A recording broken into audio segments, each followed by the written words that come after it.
Okay. Once upon a time. Hello. Hello.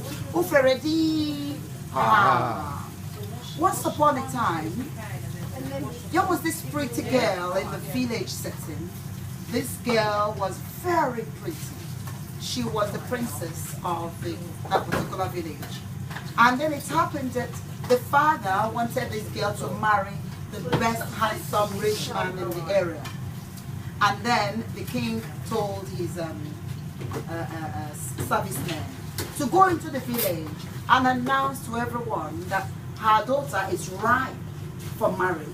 Then they should come one after the other, and he would like to go see whatever what they're able to do, their handwork, their job, and their personalities, so that he can selectively choose a husband for the daughter. So the servicemen went to the village and used what we call the village gong. And they go, go gum, go gum, go gum, go gum. And everyone paid attention. What are you calling for? And he said, the king's daughter, the princess of Umuawo, is ready for marriage. And we want anyone who knows that they are ripe, they're good enough for the king's daughter to come along. So everybody came, one after the other. The rich men and all that came. This girl did not want anybody. She said, no, shush. You're too ugly. I want a handsome man. She wants a tall, handsome, and she kind of made people feel very ashamed because she will humiliate them publicly. No, go. Who are you to come around me?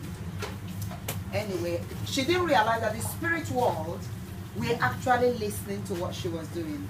So one day in the spirit world, in the evil spirit, they said, oh, why don't we, they had a meeting in the spiritual world.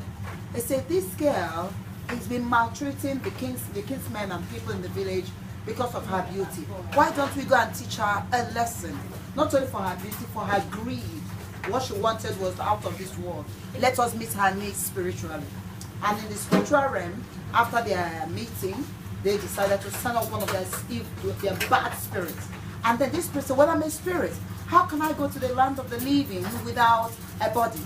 And people started donating what they had. And this spirit had only just a head. And then he said, okay, someone gave the spirit a stomach. And then another gave the spirit one right leg and left. They donated all parts of the body to this particular spirit. And the spirit dressed very well with suits and tie, looking all nice. And then headed off for the king's palace. When they got there, the guest saw him and said, oh my God, you are so handsome and you look rich. God, I'm going to marry him. Papa. Ahunam dimi ayuruma.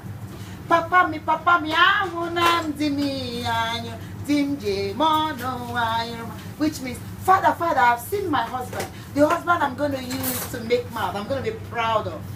And then the father said they called in the man, and then the man did all the celebration. And they were so foolish, they didn't even ask, where are your family? You know, how come? Because in Africa, you must come with your family. The kid said, no, it doesn't matter, you know. And then, anyway, the father, wanting to respect, adore, and he dons over the daughter. He accepted, all right, that's what you want. So the wedding ceremony was over, and the man now took the wife home. On getting to and then the girl keeps saying, where are we going? You're too far. Where are we going? He said, oh, you are my wife now, remember? So you're following me to my home. And his home was in the forest. And the girl said, oh, I'm afraid. He said, no, shush, little girl. You have to come with me. And then the girl became afraid and would continue going. And all she could hear was the sounds of animals, birds. And eventually they got to a point where two roads met at a center. And that's very significant. And then when they got there, the other spirits came over and said, well, we want our donations back. And then he gave off all their parts. And then the one that owned the right leg said, I want my right leg. And the spirit gave it. And then the girl said, you have one leg? And then the other one came and took the right leg. And the other one came and took the stomach. Before she knew it, it was only head. He said, oh my God, you're headless. I started running. The spirit said, no, I am a spirit. You can't run away from me. And they took the girl away and nobody saw her again. Hello? Hello? Uferedi. This story goes further to teach people not to be greedy and to treat people as fellow human beings, regardless of your class. You could be up today, tomorrow you can find yourself down. Hello, hello. Uferedi. Excellent. Excellent.